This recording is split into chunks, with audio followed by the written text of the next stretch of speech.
Welcome to masala miles. അപ്പൊ ഇന്നത്തെ വ്ലോഗില് നമ്മൾ കാണിക്കാൻ പോകുന്ന Ontario championship 2024. It's a Rubik's cube competition conducted by WCA and sponsored by speed cubing Canada.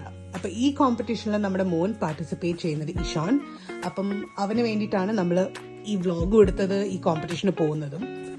ഈ competition നടക്കുന്നതെന്ന് പറഞ്ഞാൽ ഓഷ്വ എന്ന് പറഞ്ഞ സ്ഥലത്താണ്. നമ്മുടെ വീട്ടിൽ നിന്ന് ഒരു 1.5 മണിക്കൂർ ഡ്രൈവ് ഉണ്ട്. ട്രാഫിക് ഉണ്ടെങ്കിൽ നമ്മൾ ഒരു 2.5 മണിക്കൂറെങ്കിലും എടുക്കും ആ സ്ഥലത്ത് എത്താൻ വേണ്ടിയിട്ട്. അപ്പോൾ 9 മണിക്ക് തന്നെ നമ്മൾ അവിടെ എത്തണം. അത് കാരണം ഞങ്ങൾ ഇവിടുന്ന് 6 മണിക്ക് തന്നെ ഇവിടുന്ന് തുടങ്ങി. അത് കാരണം ഞാൻ ബ്രേക്ക്ഫാസ്റ്റും ലഞ്ചും എല്ലാം ഓൾറെഡി തന്നെ പ്രെപ്പ് ചെയ്ത് കാരണം വണ്ടിയിലുണ്ടായിരുന്നു. അപ്പോൾ ഈ വാനിൽ പോകുന്നതിന് സുഖം തന്നെ ഇതെല്ലാം ഇട്ട് വെച്ച കാരണം ഒരു ബുദ്ധിമുട്ടും ഉണ്ടാവില്ല. അങ്ങനെ ഞങ്ങൾ ട്രിപ്പ് തുടങ്ങുവാണ്. അപ്പം നമുക്ക് അവിടെ എത്തുന്നവരെയുള്ള കാഴ്ചകൾ കാണാം.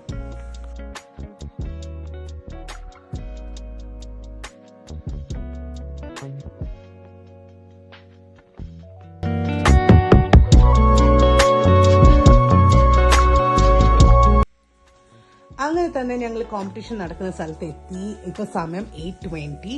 അപ്പൊ ഞങ്ങൾ വണ്ടിയൊക്കെ പാർക്ക് ചെയ്ത് ഞങ്ങൾ പെറ്റ്സിനെയൊക്കെ ഒന്ന് ഇറക്കി അവരെ ഒന്ന് വാക്കൊക്കെ ചെയ്യിപ്പിച്ചു. അങ്ങനെ എല്ലാം കാര്യങ്ങളൊക്കെ കഴിഞ്ഞ് ഞങ്ങൾ രജിസ്ട്രേഷൻ നടക്കുന്ന സ്ഥലത്ത് ചെന്ന് ടാഗ് മേടിക്കണം കോമ്പറ്റീഷനിൽ കയറണമെങ്കിൽ. അങ്ങനെ 9 o'clock തന്നെ ആയപ്പോൾ ഞങ്ങൾ അവിടെ എത്തി. അവിടെ കയറി എന്നിട്ട് ടാഗ്സ് ഒക്കെ മേടിച്ചു. അപ്പം ഫുൾ ജാം പാക്ഡ് ആയിരുന്നു അവിടെ എന്ന് പറഞ്ഞു കഴിഞ്ഞാൽ 16 കൺട്രീസിന് വരെ ഉള്ള പിള്ളേരുണ്ടായിരുന്നു. ആൻഡ് അറൌണ്ട് 425 പാർട്ടിസിപ്പൻസ് ഉണ്ടായിരുന്നു, കുട്ടികൾ. റൂബിക്സ് ക്യൂബിന് തന്നെ പല തരങ്ങൾ ക്യൂബ്സ് ഉള്ളതിന്റെ കോമ്പറ്റീഷനും ഉണ്ടായിരുന്നു. ഇഷാൻ 3 കാറ്റഗറീസിലാണ് ചെയ്യുന്നത്. ഒന്ന് 3x3, 2x2 ആൻഡ് പിരമിഡ്സ്. അപ്പൊ എല്ലാത്തിനും ടൈം സ്ലോട്ട്സും എല്ലാം ഉണ്ടായിരുന്നു. അതുപോലെ തന്നെ സ്പീഡ് ക്യൂബിംഗ് കാനഡയുടെ ഒരു മെർച്ചൻഡൈസ് ഷോപ്പ് ഉണ്ടായിരുന്നു അവിടെ, സ്റ്റോർ പോലെ. And it was jam filled with the products. ഒന്നും പറയില്ല, പല ടൈപ്പ് ക്യൂബ്സും പല ടൈപ്പ് ആക്സസറീസും ഗാഡ്ജറ്റ്സും അങ്ങനത്തെ കുറേ സാധനങ്ങൾ ഉണ്ടായിരുന്നു. അതുപോലെ തന്നെ കുഞ്ഞു പിള്ളേരെ അട്രാക്ട് ചെയ്യാൻ വേണ്ടിയിട്ട് അവർ കുറേ ടോയ്സും റൂബിക്സ് ക്യൂബിന് ഒട്ടും ബന്ധപ്പെടാത്ത കാര്യങ്ങളൊക്കെ ഉണ്ടായിരുന്നു. അപ്പോൾ ആൾക്കാരൊക്കെ അതെല്ലാം മേടിക്കുന്നുണ്ടായിരുന്നു. നല്ല രസമായിരുന്നു അതൊക്കെ കാണാൻ. അങ്ങനെ കോമ്പറ്റീഷൻ കറക്റ്റായിട്ട് തുടങ്ങി. കറക്റ്റ് പറഞ്ഞ സമയത്ത് തന്നെയായിരുന്നു. വെൽ ഓർഗനൈസ്ഡ് ആയിരുന്നു എല്ലാം. അങ്ങനെ ഞങ്ങൾ ഇഷാന്റെ കോമ്പറ്റീഷൻ കണ്ടുകൊണ്ടിരിക്കുവാണ്. ഓരോരോ കോമ്പറ്റീഷൻ കഴിയുമ്പോൾ തന്നെ അവരൊരു ലക്കി ഡ്രോ ഒക്കെ ചെയ്യുന്നുണ്ടായിരുന്നു. അങ്ങനെ ഇഷാൻ ഒരു ലക്കി ഡ്രോയില് ഈ $75 ഓഫുള്ള വൗച്ചർ ഫോർ ക്യൂബിംഗ് ക്ലാസ് കോഴ്സിന് വേണ്ടിയിട്ടുള്ളത്.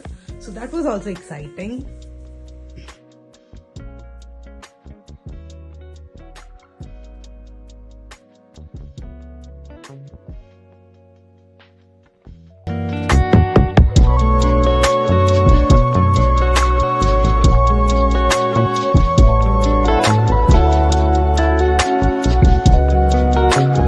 അങ്ങനെ 3x3യും 2x2യുടെ ഫസ്റ്റ് റൗണ്ട് കോമ്പറ്റീഷൻ ഒക്കെ കഴിഞ്ഞു.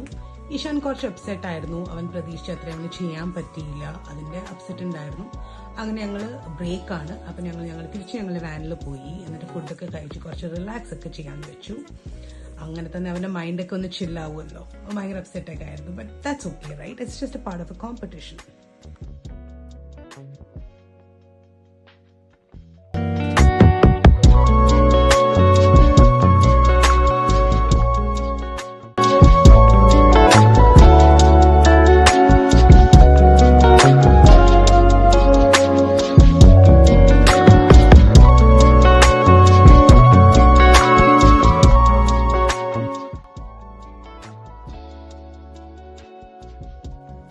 അപ്പൊ ഈശാൻ പാർട്ടിസിപ്പേറ്റ് ചെയ്യുന്ന എല്ലാ കോമ്പറ്റീഷൻസും തീർന്നു. ഫസ്റ്റ് റൗണ്ട്സ് എല്ലാം തീർന്നു. He didn't make it up to second round. അപ്പൊ ഞങ്ങൾ വിചാരിച്ചു നിൽക്കേണ്ട ആവശ്യമൊന്നും ഇല്ലല്ലോ, സമയം ഇപ്പം എന്തായാലും 2:30 ആയിട്ടേ ഉള്ളൂ. അപ്പൊ അത് ഞങ്ങളെ യാത്ര തിരിക്കുന്നു back to our home. Hopefully traffic ഒന്നും ഉണ്ടാവില്ലേ എന്നാണ് വിചാരിച്ചുകൊണ്ടിരുന്നത്. പക്ഷെ നല്ല ട്രാഫിക് ആയിരുന്നു. ഞങ്ങൾ വീട്ടിലെത്തിയപ്പോൾ തന്നെ ഒരു 5 മണിയൊക്കെ ആയി. പിള്ളേർ ഓൺ ദ റോഡ്, ഒരു 5 minutes to the road they were all asleep. നല്ല ഉറക്കം എന്ന് പറഞ്ഞു കഴിഞ്ഞാൽ ഒന്നും അറിഞ്ഞില്ല എൻ്റെ പാവം പിള്ളേർ. അപ്പോൾ ഇന്നത്തെ വീഡിയോ ഇത്രയേ ഉള്ളൂ. If you like, do subscribe and do follow us. Thank you.